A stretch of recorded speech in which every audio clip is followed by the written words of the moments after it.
আর কতদিন আইপিএল খেলবেন মহেন্দ্র সিং ধোনি? ক্রিকেট প্রেমীদের একাংশের ধারণা 2024 সালে খেলে অবসর নিতে পারেন ভারতের বিশ্বকাপ জয়ী অধিনায়ক। ধোনির অত্যন্ত ঘনিষ্ঠ একজন আইপিএল শুরুর আগে জানিয়ে দিলেন আর কতদিন ফ্র্যাঞ্চাইজি টি-20 লিগে দেখা যাবে চেন্নাই অধিনায়ককে। গত বছর ধোনির নেতৃত্বে পঞ্চমবার আইপিএল চ্যাম্পিয়ন হয়েছে চেন্নাই সুপার কিংস। এবারও তিনি নেতৃত্ব দেবেন চেন্নাইকে। গতবার হাঁটুর চোট নিয়ে খেলেছিলেন ধোনি। অস্ত্রোপচারের পর এবার তিনি ফিট। চেন্নাই অধিনায়কের ফিটনেসই আশাবাদী করছে তাঁর ছেলেবেলার বন্ধু পরমজিৎ সিংহকে। রাঁচিতে পরমজিতের একটি ক্রীড়া সরঞ্জামের দোকান রয়েছে। একসময় ধোনিকে সাহায্য করেছিলেন তিনি।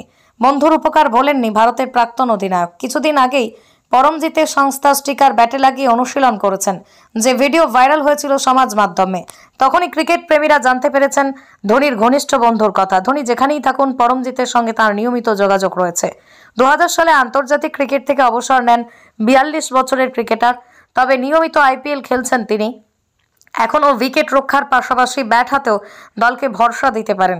সঙ্গে রয়েছে তাঁর ঠান্ডা মাথার নেতৃত্ব। ক্রিকেট প্রেমীরাও ধোনিকে ক্রিকেট মাঠে দেখতে চান। পরমজিতের বক্তব্য তাঁদের আশাবাদী করতে পারে।